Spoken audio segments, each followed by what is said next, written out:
joy in your relationships. We are the transformational authors of San Diego, and we're excited to be with you here tonight. My name is Sherry Kephart, and I am the author of A Few Minor Adjustments, a memoir of healing. It's a all true story about my journey with a mysterious illness. And in the end, I find out a lot more than a diagnosis. It is a true exploration of the self, which is one of the most important relationships we can ever have. I also am the author of a couple companion books, which explore deeper into the relationship with ourself, with healing and personal transformation. And I'm also a writer, an editor, and an inspirational speaker. And I'm so excited to be with you all tonight. And I will turn it over to one of my other fellow authors, Hanalei. Good evening, everybody. My name is Hanalei Vieira, and I'm a licensed marriage and family therapist. Been doing that for over 30 years, and I've specialized in working with couples to help them learn how to make their relationships better by working on their emotional intimacy. But I've also specialized in working with adult men. I've been trying to teach men how to talk about their emotional world in more authentic and respectful ways so that they can deepen that emotional connection in their intimate relationships. But it also helps them deepen their own authenticity, certainly their integrity and their self-respect. So that's what I've been doing for all this time. And so I wrote this book. It's called The True Heart of a Man, How Healthy Masculinity Will Transform Your Life, Your Relationships, and the World. So that's me. I'm going to turn it over to Dion. Hello, everybody. My name is Dion Mandel, and I am the author of this book, Ancient Sounds for a New Age. It is a book about healing with the modality of Tibetan bowl sound. As we all know, healing doesn't happen to you, it happens with you. And so this is a book that explores not only the general healing process of that relationship of you to healing, but also offers many techniques that are specific to healing with sound, and specifically the sound of the Tibetan sacred sound instruments. I'm also a recording artist with Sounds True, and I run and own the Tibetan Bowl Sound Healing School here in the San Diego area. So I'm excited to be with you tonight and to share things that I've picked up along the way, and look forward to the next 90 minutes of sharing, all of us. And I'm going to turn this over to Suresh. Thank you, Dion. Greetings, everyone. My name is Suresh Ramaswamy. I'm a transformational teacher and author of this book, Just Be. And the subtitle of Just Be is Transform Your Life and Live as Infinity. So there's a lot of ground that's covered in that book. It relates to the journey of life, what it's all about. What does the evolutionary journey look like? What does transformation look like? Where does it lead to?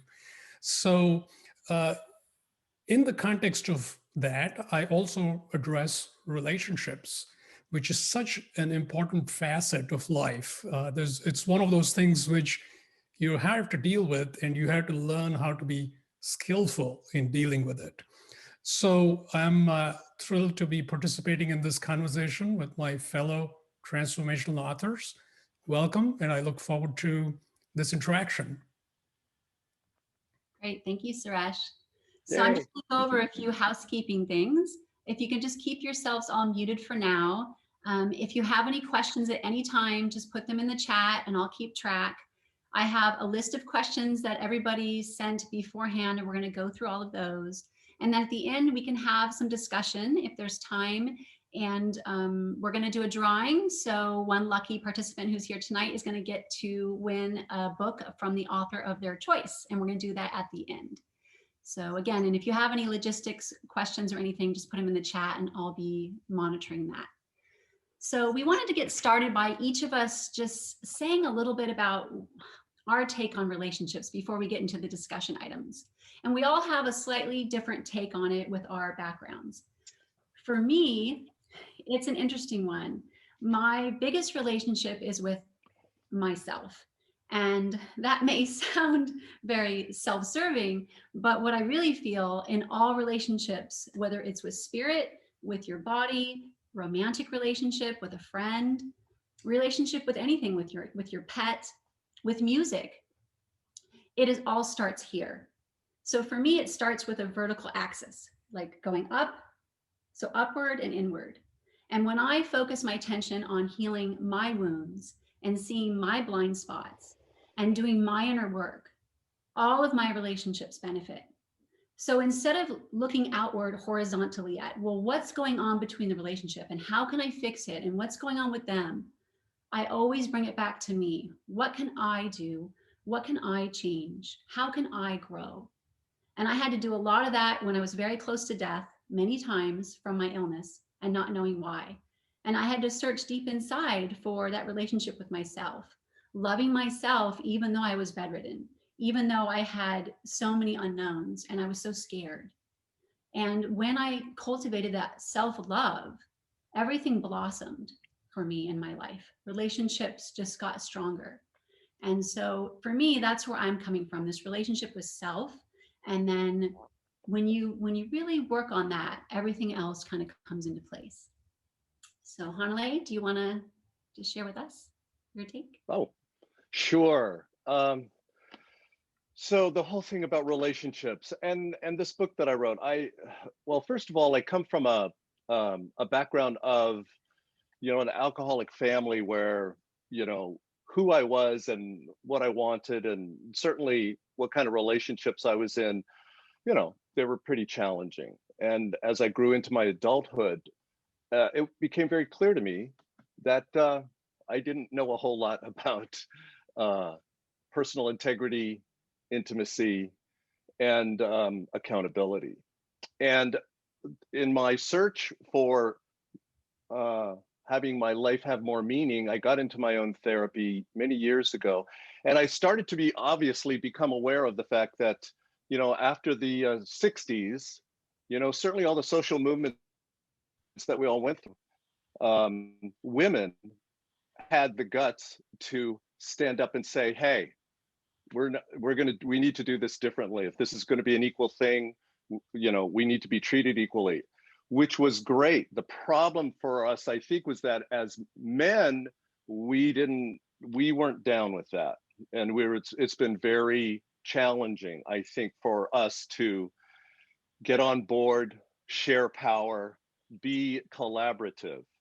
And that's when I started to get the idea of what I wanted to, the work that I wanted to do, which was to find out, first of all, how to become better at relationships myself, because I messed up a lot of them. And it was humbling. But I also didn't have much of a role model in my life from my father or other adult men about how to do that. So in my quest, meaning in my life and the work that I did on myself, I really started to become very aware of how as men, we are just so tied down by these social constructs that keep us, unfortunately, in this place of acting as if our emotional world doesn't exist, which is really sad. But I thought, hey, you know what? If I'm going to do this work, if I can do it, if I can figure this out, other guys can. So that's why I started in on my quest to work with men and helping them see that the quality of their relationship can come from a higher quality of who they see themselves to be in collaboration and not over somebody else. But getting men to start to become vulnerable enough to articulate that is still something that is really, it's not happening as much as we need it to yet, but my hope is that it's on its way. And that's my own personal contribution, hopefully it can make sense at some point for other men. Go, Dion. Well, I like to say that there are so many aspects and nuances to relationships. For me, also, as for I think all of us, the relationship with ourselves starts with a relationship of self-honor with ourselves. And one of the things that's important for me to that I have learned is that that self is also connected to all other selves, and that whatever manifests in a relationship has roots in so many other aspects of our lives.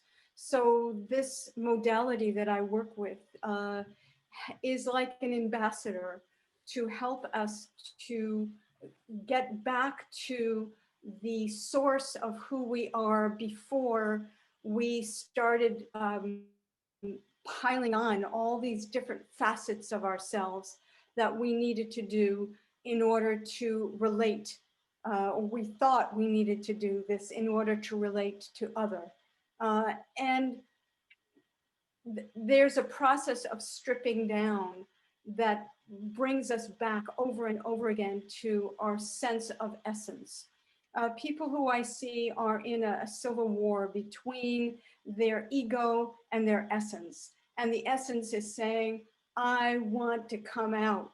I want to be out in the world. That's who I'm, and the person wants to be behaving and acting and feeling and being from that place of essence. So this is a modality that helps us. Fortunately, the universe is a very nurturing and compassionate universe that keeps giving us lessons and opportunities over and over and over again until we get it.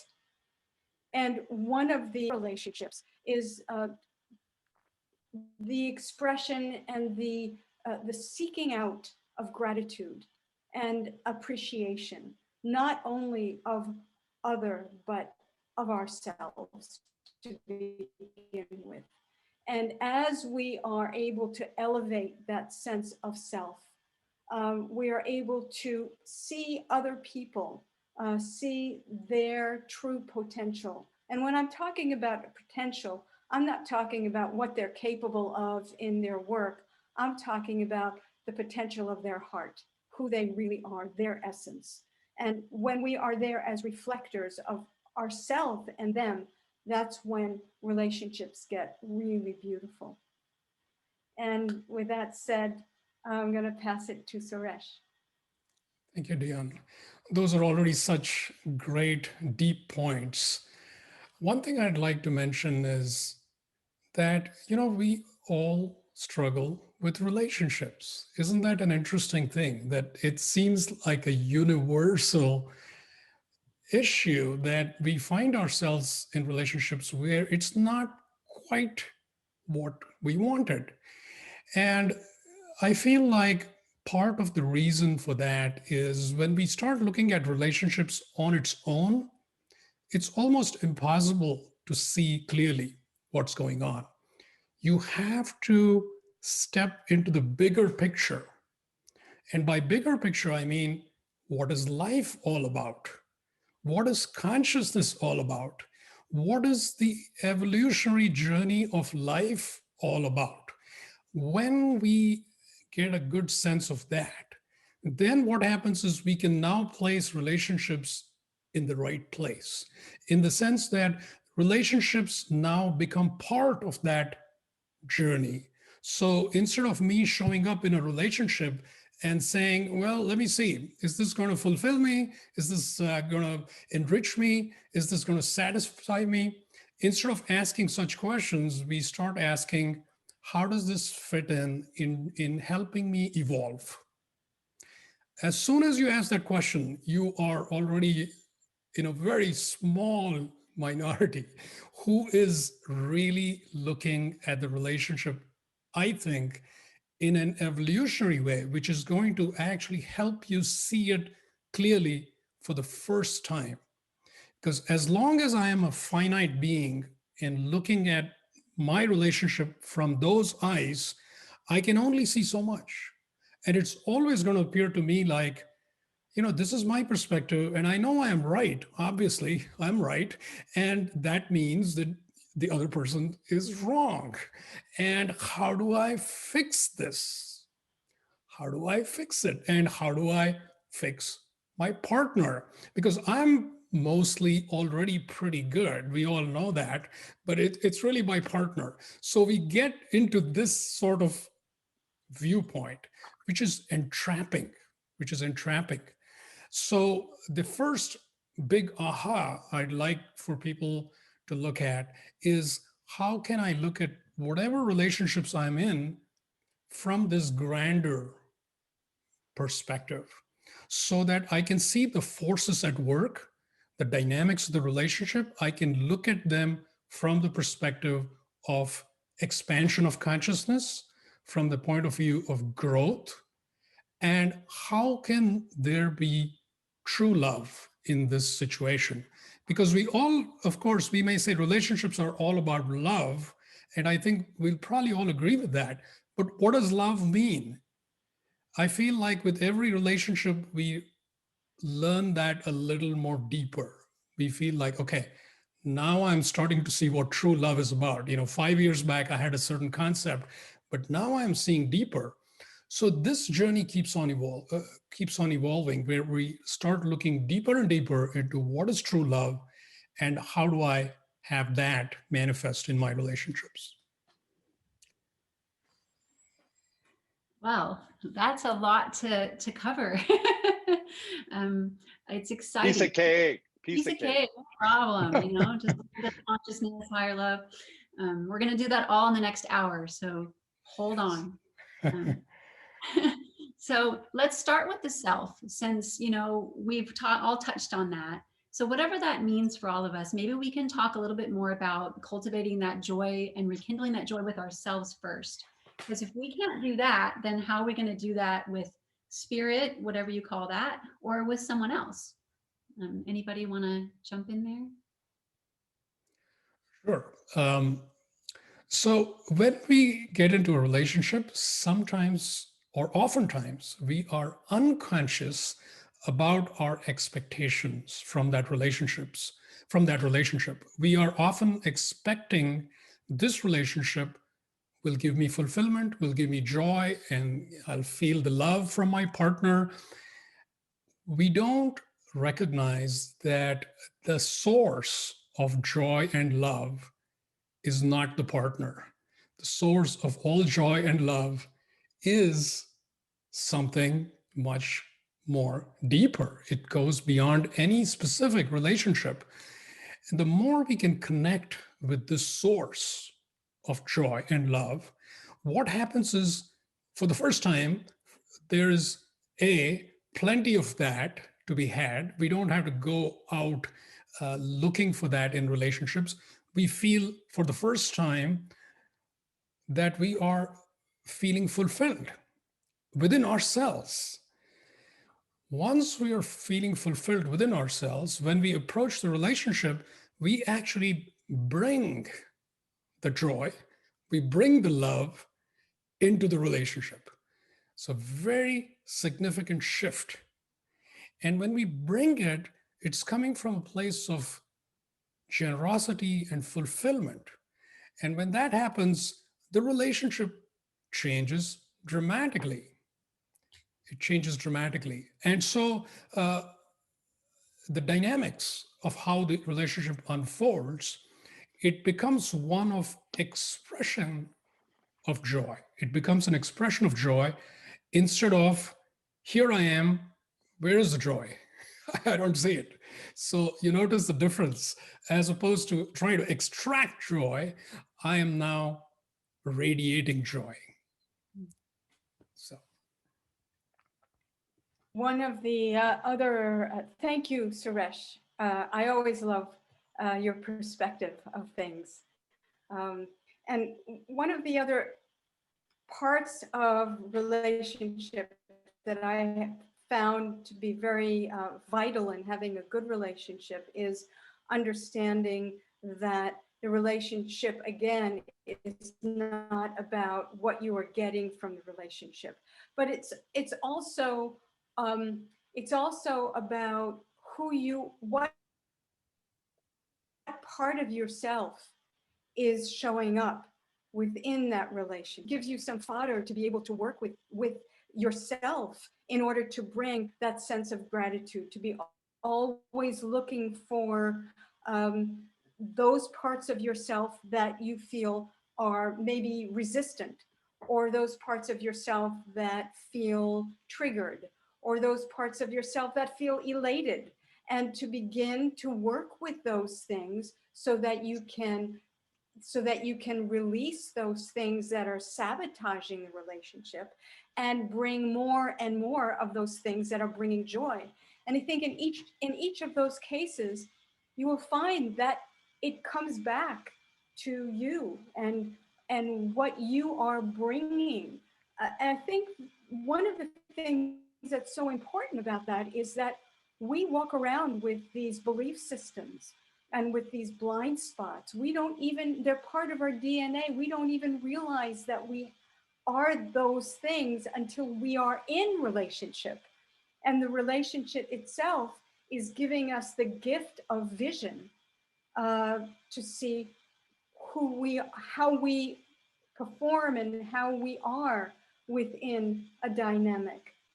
And that knowledge is what helps us to refine our sense of beauty, to refine our sense of love, to refine our sense of gifting to other, whether it be to a pet or a child or partner.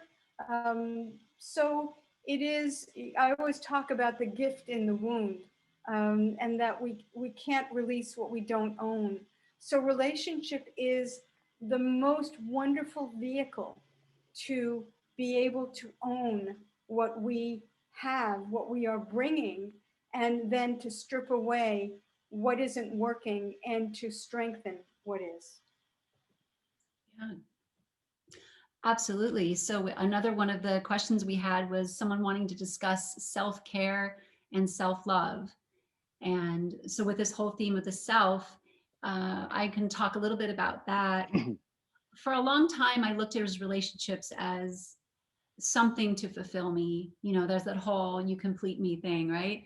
And that's no matter who we find for a romantic partner or even a friendship, that's never going to be anything more than a projection of what we're really looking for from within ourselves. So when I started realizing that, I took to heart, like, I have the ability to have everything I need within me. And then when I do have a relationship, it is this greater fulfillment on a different level. There's no expectations. My self-care is paramount, and then they benefit from my self-care. And it just becomes this beautiful partnership because there's nothing, I don't need anything from them. I am completely autonomous and independent, but I look at myself as the problem in a relationship. Now that may sound funny, but if we all look at ourselves as, well, what can I do and what can I fix? And like Suresh said, how can I grow and learn more and get this broader picture of everything? Then I can show up in a very clear way. And almost every day, just with that new, like, blank slate, coming to it in a whole different way of, like, what is it about today is different, and treating the relationship as a friendship, treating it as this important, beautiful friendship, because the beginning of any relationship is all fireworks and spark and like chemicals, and it's all wonderful and beautiful, right? That intimacy, and you're glowing and you can't see anything wrong. But the true relationship is everything that happens after that, which is that friendship. So if you cultivate that self-care, then you build on that true trust and friendship. Hanale, do you have anything to add to the self-care and self-love while you're in a relationship? Oh yeah. I figured you did. It feels like it's what I've been talking about all day, actually. So with the self-love thing, one of the things that I really had to learn the hard way on my own is to accept that who I am is has both a light side and a dark side. And I've been trained my whole life as a man to ignore my dark side and just to like be positive, protect, provide, procreate, do all this stuff that men are trained to do, but to ignore my fear and my pain and my sadness and my anger and my shame. And of course, that's what gets in the way of love, self-love, loving someone else. But in learning that on my best day, when I'm feeling great, there's still stuff that I struggle with. And on my worst days when I'm depressed, I have a lot to be grateful for. But in doing that, in accepting that who I am, that this is who I am, it's helped me accept others for who they are. Because I'm no better than anybody else, I'm no worse than anybody else, but we're all here to figure some stuff out about how to stay, be connected.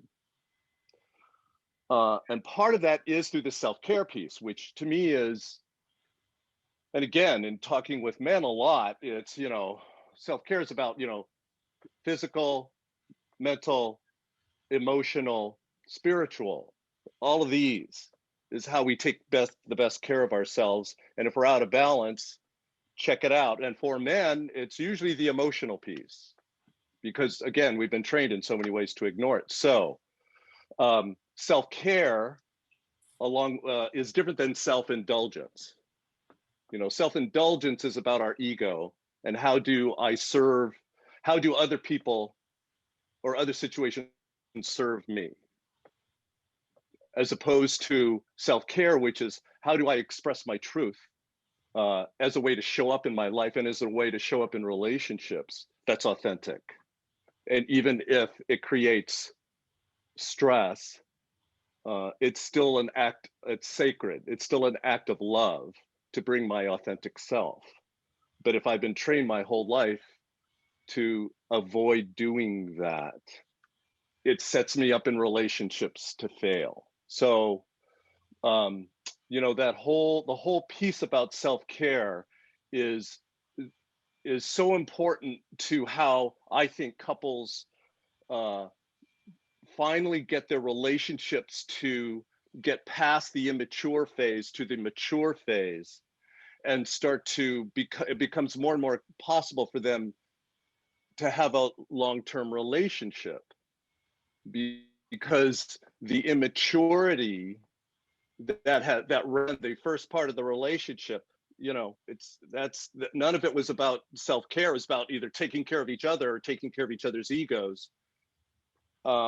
Maturing into what's not in my best interest at someone else's expense, but what's in my best interest because it makes me a bigger and better version of myself. And so in helping men open up to that, it's something I had to learn also. But in doing that, it creates a kind of relationship that really can be long-lasting, mature, and healthy. That's all. That kind of leads to another question, and maybe Suresh, you can touch on this when you give an answer. How do we balance self-care with ourselves and with our partner? Okay, yeah. And something Hanalei mentioned, the difference between self-care and self-indulgence. I wanted to touch on that a little bit because it's so important, because we often talk about self like it's this thing that we all know what the self is, but the self can mean so many different things. And so I'd like to explore that a little bit more. So there's the finite aspect of ourselves, which is, this is the ordinary me. This is, I live in San Diego, I drive this car, I have this job. These are the things I like, these are the things I don't like. This is usually what we think of as ourselves. And this is really the finite self. There's a deeper aspect of ourselves, which is our essence self. The essence self is who we truly are beyond all these superficial details. And it's a very significant piece of us. That's really the core of who we are. But it's formless, it doesn't have attributes. And so it's very hard to say anything about it. And yet it is like the most important thing. Now, the reason it's important to fully understand the finite self and the essence self is we often tend to fixate and identify with the finite self. So when it comes to self-care, if I start fixating on my finite self, and if I simply start overly taking care of that aspect of me, it'll turn into indulgence because the little me can only think of the little me. That's all it cares about. The big me has got a different perspective. The big me is the essence. So as we get in touch with our essence, things start to get balanced out within ourselves. And to respond to this question about self-care versus taking care of the partner and the relationship, that is the very same balance. The more we can stay in our essence, the more we can connect with our partner because we can see more of the commonality, more of the unity, and more of the love that is there when we are in the essence. When we're in the finite, every little thing is different. We have every little thing seems like, I like this, oh, you don't like that. Okay, I like to go hiking in the mountains, oh, you like to go to the beach. Well, every little thing seems different. But in the essence, it's just the opposite. We feel connection. We feel the deep love. We don't have to work hard at it. It's just there. And so it's important for us to, within ourselves, see both these aspects, and that'll show up also in the relationship because we will see our partner differently. The more we can see their essence, the more we are in good shape because the differences now actually become beautiful things that we can explore. It enriches the relationship instead of bringing contrast and tension. It's a beautiful, it enhances the richness. So those are some things to keep in mind. I love to piggyback on what you're saying because it's so important that we don't ignore either the finite self or the essence. And you might say, so what's happening in the relationship? And I think the wonderful long-term relationship and the joy in the relationship is if you have a long-term relationship, you have the time to nurture really being able to explore these aspects with one person rather than starting over, being at the starting over place over and over again with new partners. And one of the things that's been very helpful for me in relationship has been the ability to see where I am as my human egoic self, my, not to minimize if it's suffering or whatever it happens to be, I'm annoyed with something, not to minimize that, but to see it, to feel it, and to have a bird's eye view in which I can look at it and say, well, this is really just a blip on the screen of my own evolution. It's not something that is so as grandiose. I'm feeling it as grandiose on this level, but I'm also feeling it and seeing it from a much larger perspective, from a much larger, wider consciousness. And that's the place where I feel I can let go of the little piddly things that are so annoying to my finite self and connect. And it's that sense of connection. It's that beautiful, wonderful, warm feeling of loving kindness, connection that we're all looking for. And that we can find. And when we do, that's when there's just a lot of joy and a lot of the the bickering and the annoyance and the frustrations, they sort of go away, or they become so much more minimal in our life. Well, that's a great point, and it leads to one of our other questions on how do we attract a romantic relationship? For me, I'm single right now, and I've had my pitfalls in relationships, and I've been really blessed through COVID to actually have all this time by myself. It's just me and my cat. And boy, a lot of introspection, a lot of looking back at old relationships and really doing the work, like really taking time to go, okay, what was my role in the demise of those relationships? What did I learn? How can I grow? So one of the things I would say, if you're not in a relationship and you're looking to attract a relationship, is do your work. You know, this is the time. It's not to be seeking or looking, because we're putting that energy out there looking. And so when we're actually seeking, it's almost like the people that are really desperately seeking are not the ones we really probably want to attract. It's the ones that are at their house doing their work. Those are actually the ones that we want to be in relationship with. So those are hard to find because they're home doing their work.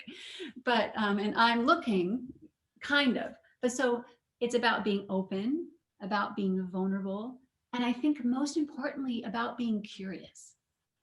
Like I really wonder. I wonder what my next relationship's going to be like. And I'm just curious about it. And I have no idea what's going to happen or when it's going to happen or who it's going to be with. Am I going to be 75 and then it finally happens? I don't know. But really, truly being okay with it, because it's one slice of my life. Relationships are about the self, about friendships, about family, all these other relationships. So for me, it's beautiful and I look forward to it, but I'm going to keep going in and keep going in and keep working on myself and filling up my cup and being really strong. So when it does happen, they are the benefactor of all of the work that I've done. And I can bring these lessons and bring this visibility, this higher consciousness to my new relationship. All the rest of these three are in beautiful, solid, long-term relationships. So maybe they have some interesting points to talk about on this question. Well, go for it. Okay, just going to say that you know, you're talking, Sherry, you're talking a lot about doing a lot of the work, and it is really about really learning to be your own best friend. And it is really about finding joy in the moment. When you are in that place of wholeness and joy, you don't have to look for anything. You're a magnet. Everybody loves the energy of someone who is really happy. When we are happy, we are part of the attracting. work. Sorry, that's the work. Is being happy and confident with who I am. Yes. I can't tell you how many times I've listened to Julie Andrews' Sound of Music confidence song, like dancing around my house. And just, I mean, see, I'm being vulnerable with all of you people that I don't know. Like just going, you know what? And I'm happy. Like I'm happy in this moment right now. And the happier I am with myself, the more I truly, truly love myself and the quirky, crazy person that I am, show my crazy. That's going to attract the person, not me trying to be something other than I am. I'm sorry to cut you off, Dion, but I was like, yes, that's exactly what the work I meant is. I'm just loving me completely, fully, for my craziness and all. So sorry, go ahead. No, yeah, no, that was it. You know, when we are in our wholeness, when we are in our joy, we are a magnet. We don't have to look for anything outside. It just comes to us. So doing what I do for a living, let's see, I don't know a whole lot about dating or how people find their romantic partners, other than to also know that along with loving yourself, it's also really important to be picky about who you pick.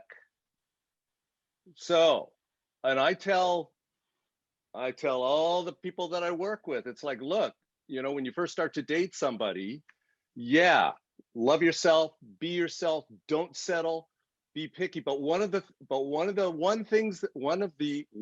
best things you can do in the dating process is on the second or third or fourth or fifth date, whatever it is, when you finally start to get a little bit deeper in terms of the conversation, is to interview and to ask a question, a really important question, which is, hey, when we have that conversation about what didn't work about our previous relationships, like how did that mess up, who did what to whom, and it's to ask the person that you're dating, okay, you're very clear about what the other person did to mess up the relationship. Do you understand what your part of it was?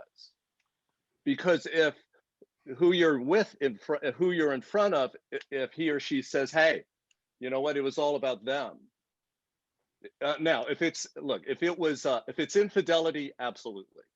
But aside from infidelity, both people create the dynamic of a relationship. And it's really important to know that the person you want to be in a relationship with understands that they contribute to the demise and to the good stuff of a relationship. If they don't know that, walk away. If they don't understand how they create part of that, the challenge of a relationship, keep moving, be picky, move on till you find someone who actually understands that they've got stuff that they've needed to work on and are pursuing that own personal excellence to become that bigger and better part of themselves. Anyway, that's it. Yeah, those are great points. What I'd like to add to that is explore, just like Sherry started with this, is why do you want to get into any relationship? Really understand that. Don't just look at it as, doesn't everybody want to get into a relationship? It'll be so much fun. It'll be so great to share my life with somebody else. That's good, but that's not enough. You have to look deeper. If there is an aspect of you which feels inherently incomplete and it feels uncomfortable, and to mask that, you're thinking, let me get into relationships so I don't feel lonely and depressed all the time. Well, I would look at the loneliness and depression. Why is it like that if I am by myself? So explore these things so that you essentially reach a point where you are feeling very complete and whole and self-fulfilled. And then I think a lot of great things Hanalei mentioned, which is, set high standards. Don't compromise. Set high standards, because when you do a lot of self-work, you end up with pretty high standards. Now, if you try to go back to how you were 5-10 years back, it may feel like, there were so many people lined up to be in a relationship with me. Now, with your high standards, you might find that thins out. there's a lot fewer people who can. That's good.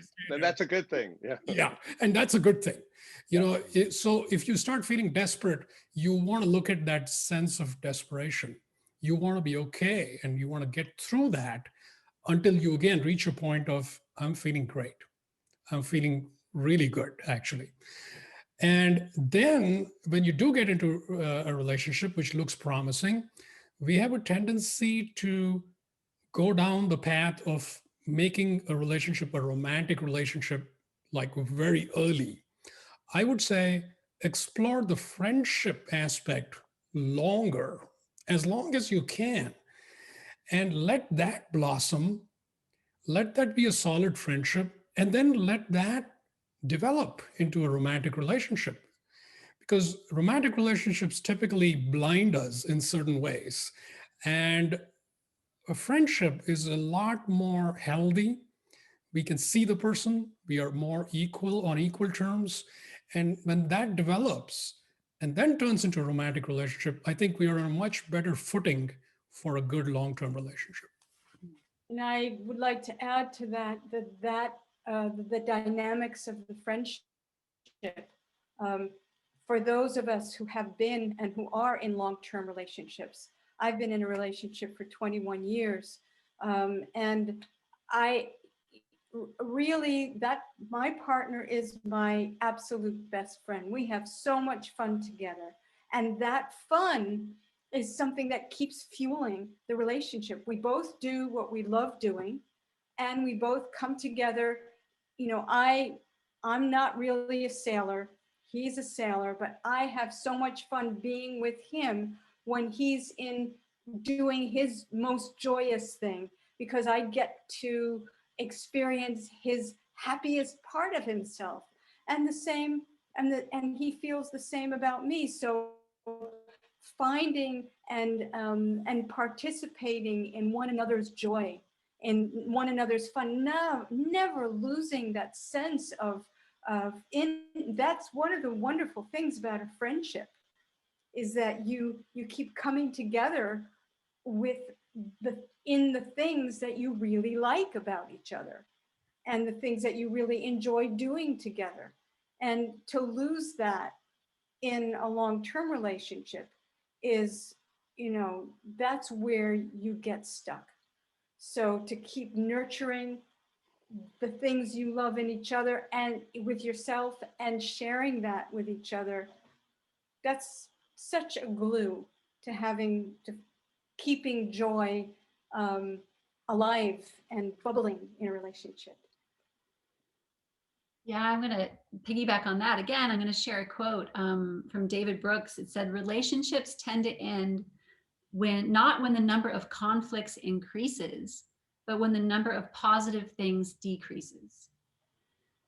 So if you have a solid footing, like Suresh and Dion just said, and you have this solid friendship, and you have this great fun and spontaneity, and you keep building on these positive things, you can go through the hard stuff, no matter how much conflict and negative things on the outside. You have this solid foundation. So it's really coming back to adding the positive, keep adding more positive, finding new things to do together, trying something different, seeing them in a different viewpoint. So it's really cultivating that. Does anybody else have anything to add on that before I go to another question? All right, I'm going to switch gears a little bit. So this question is a little deeper. How can I get through childhood attachment issues to connect more completely in my relationships? It's a big one. It is a big one. And it's something that whoever asked that question, for her or him to have asked that question, means they are already doing a lot of self-introspection, which is great, because that most people would never think of asking that question unless they're already on their own journey.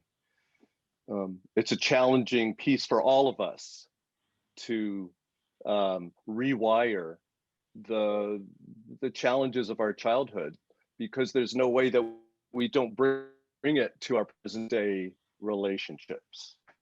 It doesn't just because it happened in the past doesn't mean it doesn't have an influence on how we feel about ourselves today, and therefore how we treat people that we're in relationship today. But it really is a challenging, it requires patience and a lot of deep work and self-introspection about how to forgive. It's about how do we learn to have compassion and empathy in order to forgive ourselves for being the humans, the limited humans, mistake-prone, flawed humans that we are, and also to forgive and have compassion for the people that raised us, that probably had their own fear and their own pain and their own difficulties sort of drive the way that they parented us. And in doing that, you know, they pass this legacy of pain that gets passed from generation to generation. Sooner or later, it needs to stop. But the only way it stops is to heal, is to repair. But in order to heal and repair, It requires a lot of courage. It requires a lot of courage. It requires a lot of risk taking in terms of being willing to like really take a look at the things that scare the hell out of us or really hurt us, and how we can um, uh, heal that pain by forgiving. So if whoever asked that question must already be working on themselves very deeply in whatever ways, as you stay committed to healing those childhood wounds that we call them, you will get there. But it does require a lot of courage, and requires a lot of patience, and it requires an awful lot of self-love in order to get past those, and to not project them onto your present day relationships. One of the things that I've observed over many years that I've been working with clients is that we learn everything that we learn through repetition. And one of the reasons I love working with sound is that it's a modality that not only works with cognitives and aspects of ourselves, but really works on a cellular level. I do this process called decording, and it is a process that brings people to a place where they are able to experience that difficult relationship as a witness rather than as a victim of it. Now, it's not something that happens overnight, but that is the place where we have to be in order to cut the cellular cords, or even the spiritual cords that bind us to someone who could be deceased, that has had negative influence on us because it was a difficult relationship or a hurtful relationship. To get to that place, we have to be at a place of peace within ourselves and a place of self-honor, and then build from that place. And then it's something that can happen in a moment when you start with the foundation of self-love, and you've practiced that over, and you've been brought back to that over and over, and that's something that sound healing helps to do. Then it's a matter of recognizing and choosing that you recognize that harboring this resentment is, you recognize the harm that it's doing to yourself, let alone the other person, and you choose to be in with that. And so again, starting from that place of being solidly and we have to practice that over and over again, because it's so difficult to get to have that foundation of self-love hold and not be distracted by an argument with someone. Oh, and my mother said that again, and it brings up all this stuff. Then when you get to that place of decording with that person, that doesn't mean that you throw them out of your life. It just means that those invisible strings that attach you to those belief systems that you have are no longer there, so that you can really see them as they are, their vulnerabilities. And you choose to step out of that dynamic so you can have a much healthier one. Yeah, great points. One thing I wanted to add to that is, when we grow up, even when we grow up in a healthy setup, a good family, we actually are unknowingly picking up a whole bunch of ideas, concepts about what a good relationship looks like. And we bring these, I would think of these as boxes, right? We bring these boxes into any relationship we get into.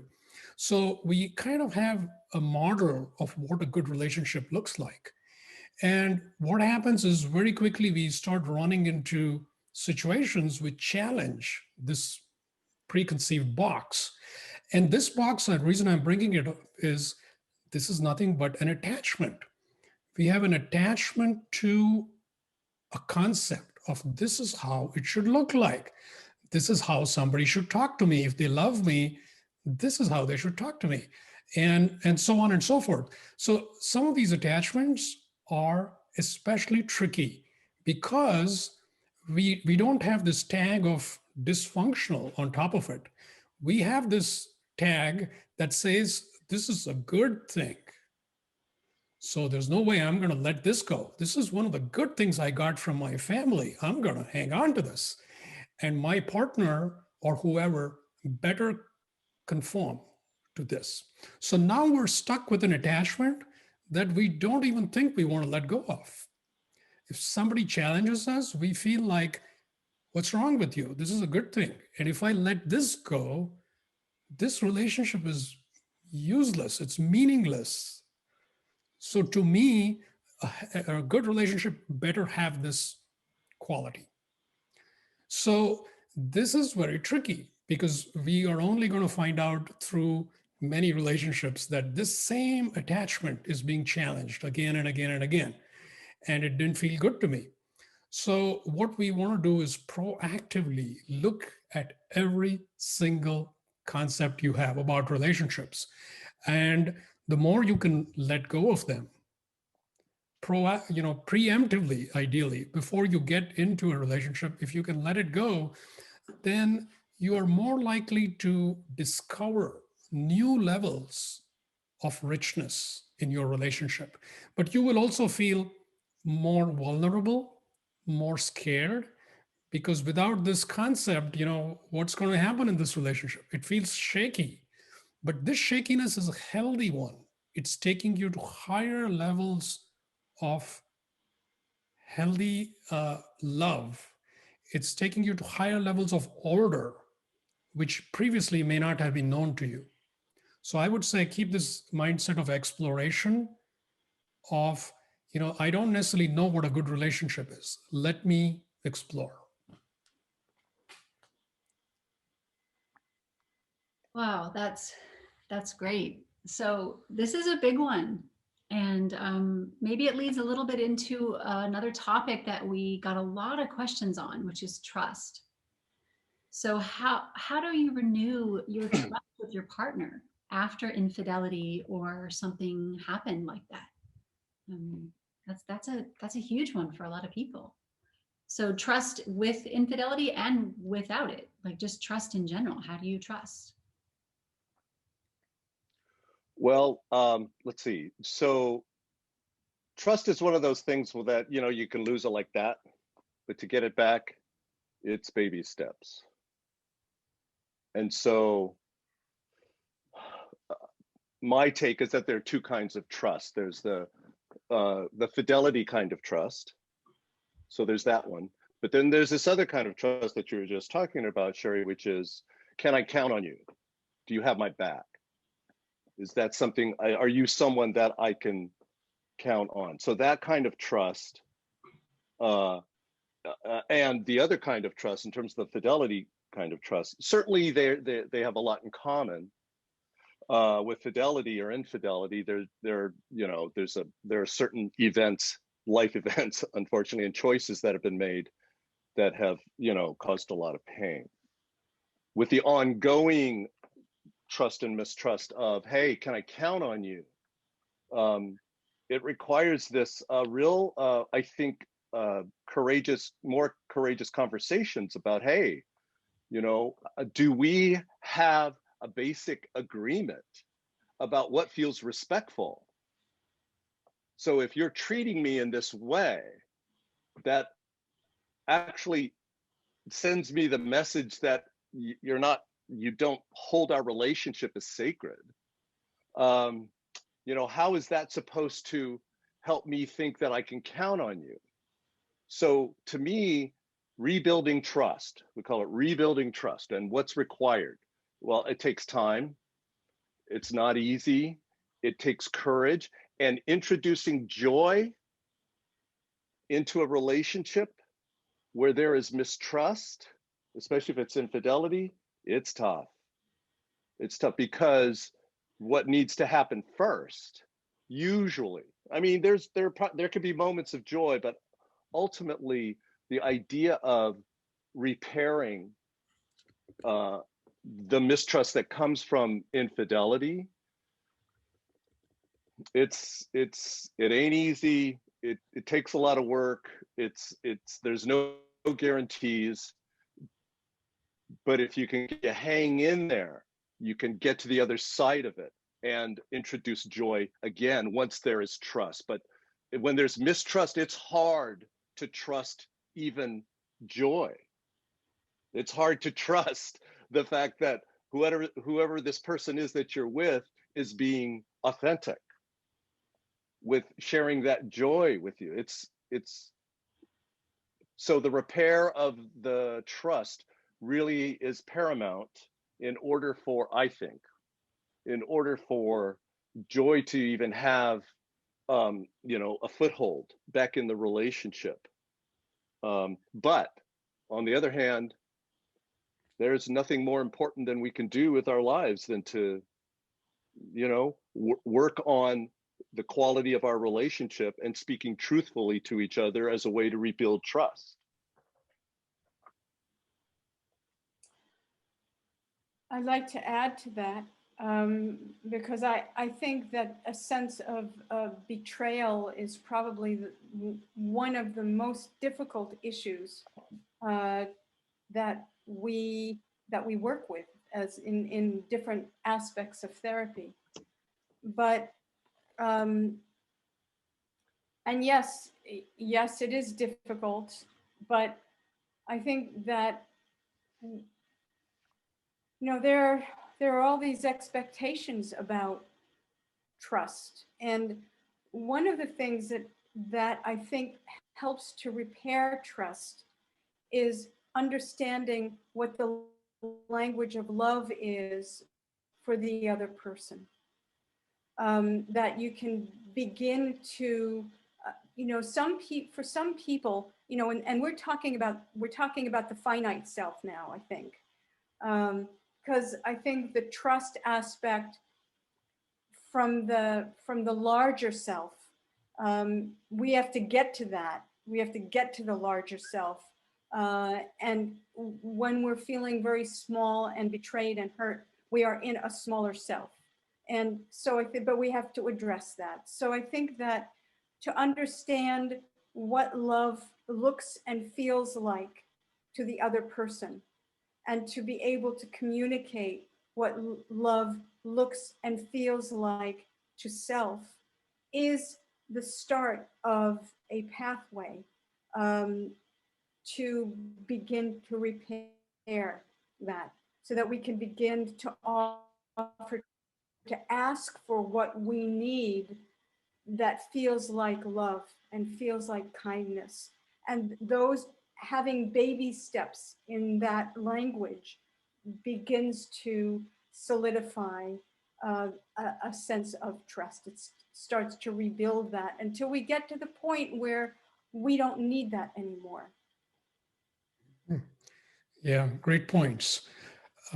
It's a tough topic, and I don't mean to suggest this is a simple, easy fix. But one thing that really helps is the more you can reconnect with your essence, because the finite self is hurt so much that it can't get out of it. But the essence, when you connect with your essence, you connect with the other person's essence as well. And that gives you a foothold where you can trust something that is not trustworthy. This is a leap. This is a huge leap. It's like there's every reason not to trust, but you still trust. And this gives the other person essentially a container of love, which allows them to relearn what trust is. Because internally they can feel you're trusting them, and they can also see that they have let you down in certain ways, but you're still trusting them. Now, this brings forth a recognition of their essence by them. So the partner starts seeing more of their essence because you're willing to give them that space. And this, I don't claim is easy, but this to me is the higher road to, to truly rebuilding trust, because that leads to a more positive cycle. Because if you go down the path of, I don't trust you, the other person says, I don't trust you either. And there's no reason to come out of that hole. You get deeper into that hole. But this is the opposite. This creates a space, and this is really offering pure, unconditional love to the partner. Because why? They don't deserve it, but you still offer them, because that's what pure love is all about. And that results in some amazing things unfolding. What I would call miraculous outcomes start coming out of that offering of pure love. Well, I would actually Rec- go ahead, Don. that was hurtful is from that person is hurting themselves, and you recognize that, and you offer compassion. Yes. So this may seem silly, but my cat Jade just made an appearance, and she's really needing dinner because it's late for her, but she's going to have to wait. But the reason I bring that up and is because the other day I was clipping her toenails, and she's purring right now very much. And I've been clipping toenails of cats all my life, and I cut too deep. It slipped, blood everywhere, 4 hours of cleaning up blood and to the vet. And I'm saying after I got her home and she's fine, she was cuddled up, purring next to me like nothing happened. She totally trusted me again right away. And it just brings tears to my eyes that there's just such purity in how an animal is in a relationship. And I think we can learn a lot from that. Just like the other authors were saying, just like it's not cavalier, but it is something at this deeper part of us. Like she can feel my energy and she knows I didn't mean her any harm. And a lot of things I think people we do in relationships, we're doing from a wounded space, not from a conscious space. So I think it's really taking that into account. Like, and this is something very personal, but I just got out of a relationship at the beginning of COVID, and my partner did something in regards to exactly what we're talking about near the end of our relationship. And now we're friends, and I've completely forgiven, and we laugh almost about everything, and we talk about what we both did to arrive at this space. And it's been very healing, and I see the roles I played and I see the roles he played. It was not just about him, it was about both of us. And so I think there's a great Martin Luther King quote. It says, those that are devoid of the power to forgive are those that are devoid of the power to love. And, so, you know, it's also about forgiving ourselves. Like I had to forgive myself for the role I played in it. Not that it was really apparent. I had to actually dig and figure that out. Like, what did I do? Like, because I'm in it too. I'm present. And so it's different for everybody. Everybody's got a different situation. So I think taking that, you know, to heart with what you have going on, of course, it's going to be different. But yeah, that's a deep one. Maybe we can go a little lighter here and way to go, Sherry. And go, well, maybe this isn't lighter. So there's a couple questions here. Maybe we can kind of address them together, sort of. One is, my partner isn't carrying their weight around the house, and I'm not sure if that actually means they're not carrying weights or whatever. Moving furniture. And also, how do I get my spouse or partner to take more interest in me? So those are kind of two. Maybe we can talk to those. Does anybody have anything they want to share with that? I think that whole thing about division of labor around the house, it really has its roots in respect. And I think couples always have to have a conversation about what feels respectful, what feels disrespectful. What's your version of that? What's my version of that? And if this is truly, if we truly want to create a healthy, mature partnership here, if it feels lopsided in any way, if it's not mitigated somehow later on, if it's not balanced out, I'm going to start to get resentful. And how is that respectful? How is it that if I'm busting my butt in so many ways and I feel like you're not, how does, you know, and I feel I feel disrespected. How is that okay? How is that okay for you to approach our relationship in a way that we agreed that it would be a partnership, but it's not how it's playing out? So come on, let's have that conversation about how you justify that in your own mind, that this imbalance is okay, because it's not. Yes. So I think I want to sort of build on that. This is a great point because oftentimes people don't communicate, and there can be this big disparity that is just piling up in the background. So communication is very important. However, I think over the years, like I would say over the last 20, 30 years, actually communication in general has improved. People have gotten better at sharing their thoughts, sharing their expectations with their partner, and yet the relationships haven't necessarily got that much better. And the reason I feel is because we think of communication simply as, let me be very clear, let me pick the right words, let me be very articulate, and let me tell you exactly what I want you to do. We think this is good communication. Or we think, well, let me also listen to you. That's also a big piece of the communication. What we don't recognize oftentimes is there's a lot of communication that happens at deeper levels. So there is the verbal, explicit communication, but there's a lot of non-verbal, what I would call vibrational communication. And this is very important because on the surface, we can get pretty good, but we may be not so good on the vibrational level.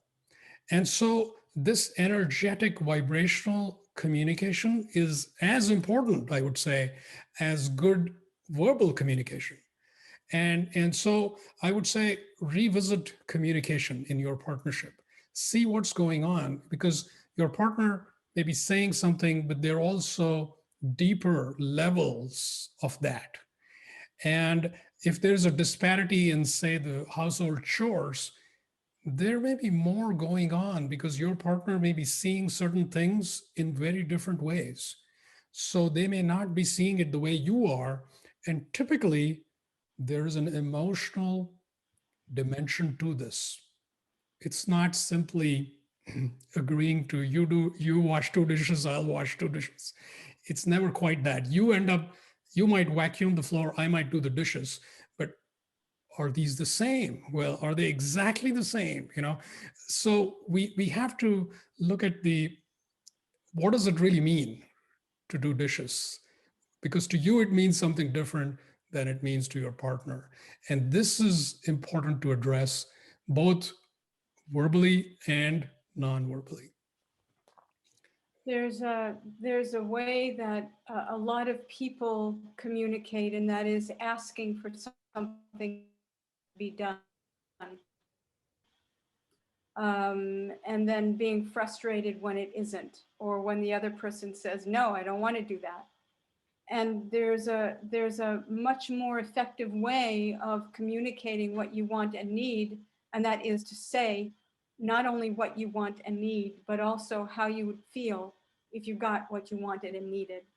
And if your partner knows that it would make you really happy if you took out the garbage in the morning instead of letting it pile up till the afternoon, or if your partner knows that he wants that if you cleared out your boxes from the garage, it would make you feel seen and loved and happy, there's a much higher, there's a portion of that person that will want to do something, not because of the chore, but because of the love.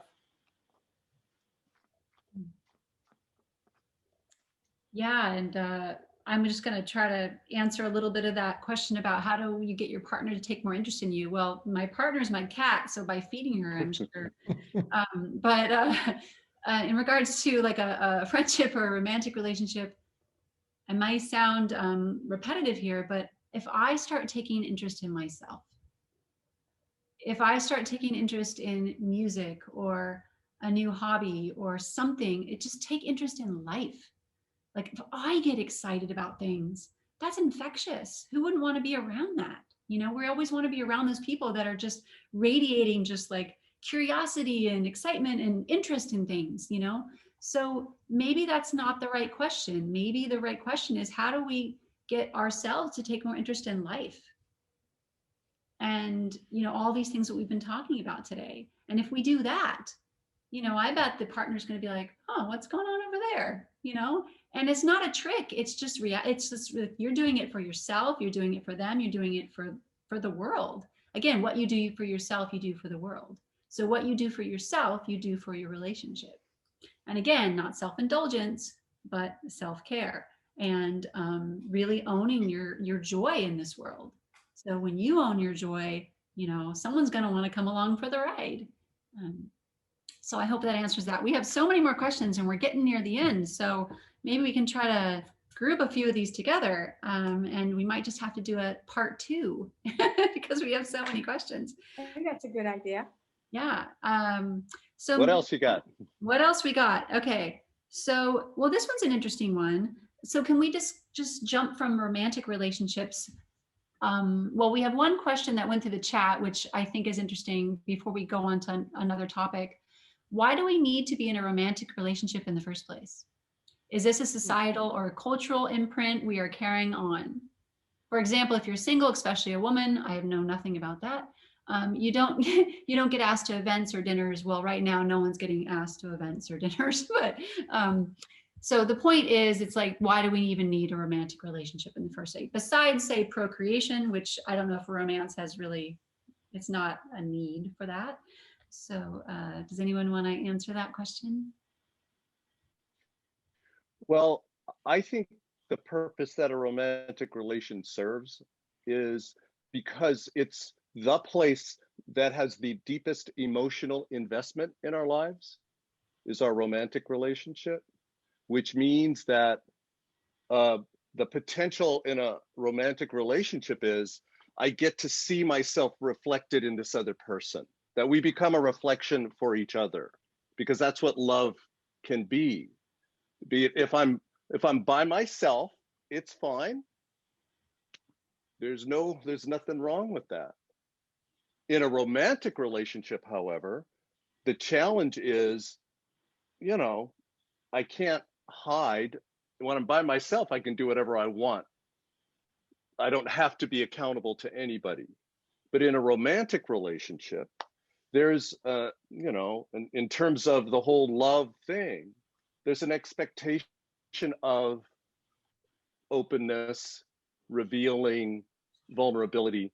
You show me I'll show you mine if you show me yours. There's that sharing that helps us feel connected and not alone on the planet. And that in and of itself, if that's something that we value, then that's the purpose of a romantic relationship, because it's not just a friendship. It's in a romantic relationship, we are ideally, we are showing to our partner the parts of ourselves, again, the light side and the dark side, both. And if we make a choice to stay and love each other, even when we see both the light side and the dark side, holy cow, that's when the experience of love, that's true love. That's true love, is that we can reveal the parts, the human limited parts of ourselves that we probably don't feel so great about. We can reveal those to someone who will actually stand there and say, you know what, I love even that part of you. That's what healing is about. That's what repair is. that's how childhood wounds start to now go away, because that was the thing that didn't happen to us as children. So to me, that's the benefit of a romantic relationship. Oh, There have been so many interesting thoughts and and emotions and answers to questions tonight of them. And I'm just wanting to say, and I think this is true for all of us, that I hope that any of the listeners who have a question will feel comfortable in emailing any one of us. Yeah. If you want to have your question, if you want to have some kind of a dialogue, I think we'll all be open to that. Since there's so many more questions and so much, So little time. we can do a part 2. yeah.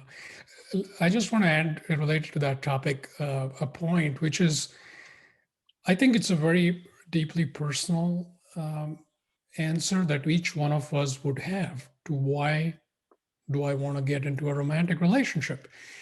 But one thing I think we want to be aware of is, if we get into a romantic relationship largely due to societal pressures, then what happens is we show up, we get into what looks like a promising relationship. But then when we start exploring things like what Hanalei talked about, this emotional vulnerability, all these things come up, we find that we're not ready to do the work, because we really didn't get into it because we wanted to get into it. And so this leads to a not so healthy dynamic. So I would say, whatever that reason is for you, make sure it really resonates deeply for you, and that you're willing to show up in the romantic relationship fully. That's going to make a lot of difference downstream, that you've shown up fully, that you really mean it, and that you're willing to face all the aspects. There's going to be incredibly beautiful, fulfilling aspects to it. And there's also going to be very challenging aspects. As long as you're ready to deal with both, I think you're going to do great. Wow, we're getting towards the end, and our last questions are really about not romantic relationships, but family and friend relationships. So I'll just read a couple of the questions, and then we can all just answer whatever comes to us, and we can always do part 2. So how can we bring joy to others, especially during the current environment that supports social distancing? And what is one creative thing that we've done to maintain close connections with friends and families that we haven't been able to this year in person?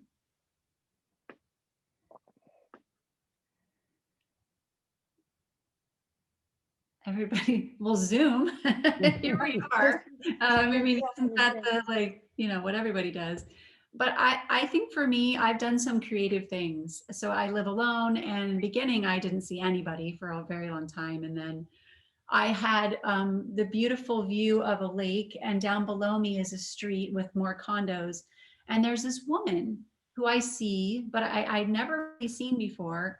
She would go outside and hang out on their front porch about 6 feet away from her neighbor, and they would have coffee in the morning. And I thought, I'd never seen them before until COVID, because I'm home all the time.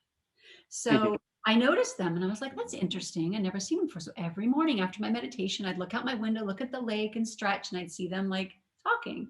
One day I saw a banner outside and some balloons. The younger woman had put it in front of the older woman's door. And I looked, and I'm like, it says, "Happy birthday, Doris." And I was like, oh, it's her birthday. I wonder how old she is, maybe 75 or something, that's so cool.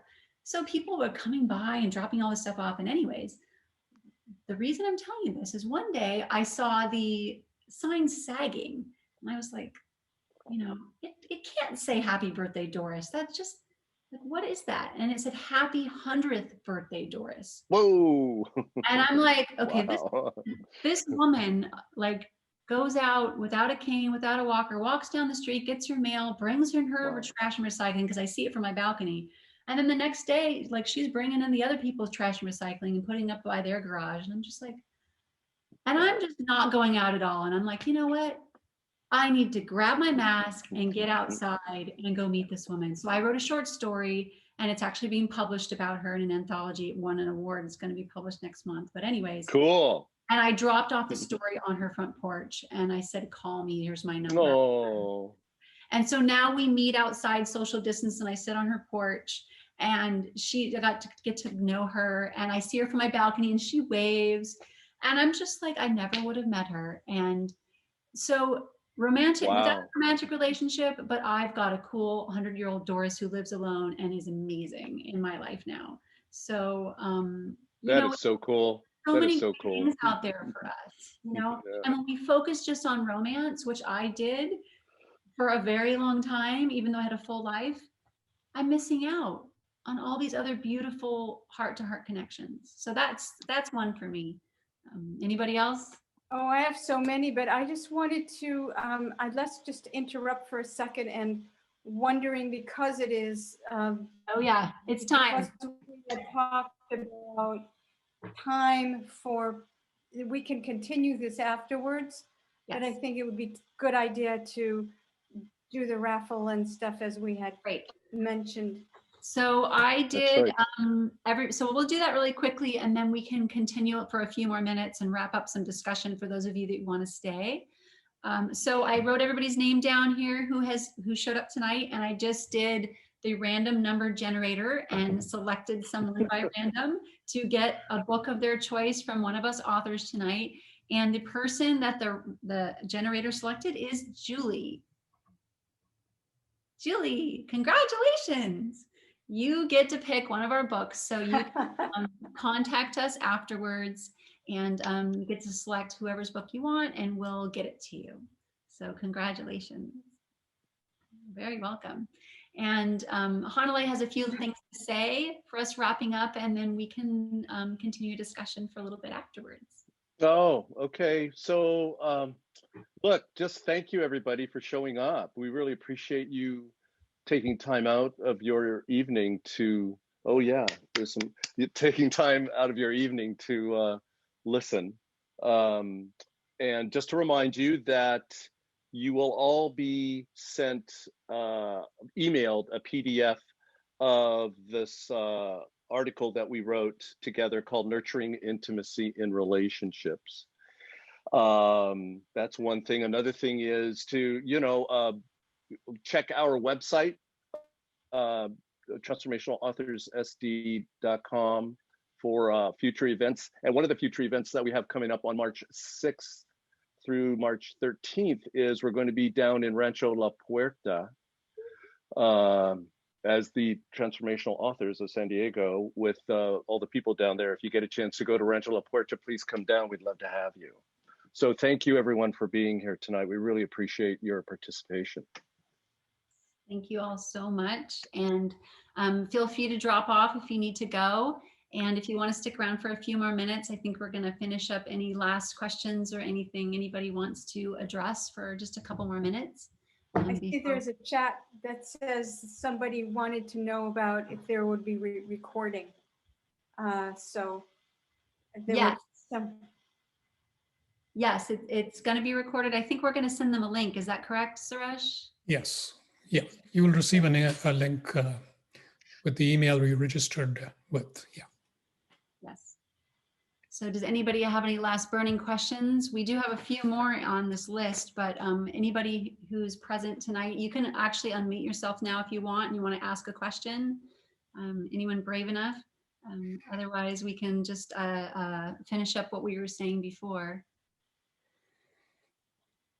I'd like to say I really appreciate Ravi being here, because it looks like it's like, Ravi, hey, we got to. It's a lovely audience, and there's a guy. Cool. Yay. Well, did anybody want to say anything more about like non-romantic relationships? they're all over the place. I just returned from several weeks with my grandchildren, and I mean, their relationships are all over. They're there for us to be able to share our joy with whoever they're with, whether they're with our children or with our partners or with our neighbors or with our animals. There are just so many. And when people tell me they are sad because they don't have a relationship, I look around and I just say, it's everywhere. It's everywhere. And it's all about us sharing our love, our joy, and then it comes back. And there's just no sense of loneliness. So that's my 2 cents. Yeah, one of the ways I found that brought me a lot of joy this past year is receiving handwritten notes. So we're so used to Zoom and email. Receiving a handwritten note is just something else. So, the question, how can I bring joy to other people? I think send them a handwritten note. It doesn't have to be just Christmas or birthdays. It could be no reason whatsoever. Those are the best ones. And even a short note, it brings so much joy. And it's the feel of a note is so different than reading an email. And so I feel you can convey in a such much more heartful and deep way, just a couple of sentiments. It doesn't have to be a 3-page letter. It could be literally 3 sentences with a little doodle. And boy, it really touches people. So consider that as one way to bring joy. Even if it's somebody who lives under the same roof, it's also a great way to communicate with them. Another one is I dance with my friends. So we get on FaceTime or Zoom and we pick a song and we just go for it. And we don't talk, we don't have to talk about anything. Let's just be together and enjoy the music, and we sing and we just look silly, but we just feel so good. So, just be creative. It doesn't have to be about, okay, I get on Zoom and we talk and how's everything? It's like, I don't even talk. I'm like, I'm not talking to you. We're just dancing. I'm just dancing because we've talked out. We're talked out. We're all Zoomed and talked out, right? So saying that, we really appreciate you all spending your time with us tonight. And we hope it's been fruitful for you and engaging and piqued your interest on how you can rekindle your joy in your relationships. And we do look forward to seeing you at another event. So thank you so much from all of us to all of you. We really appreciate it. Thank you. Thank you.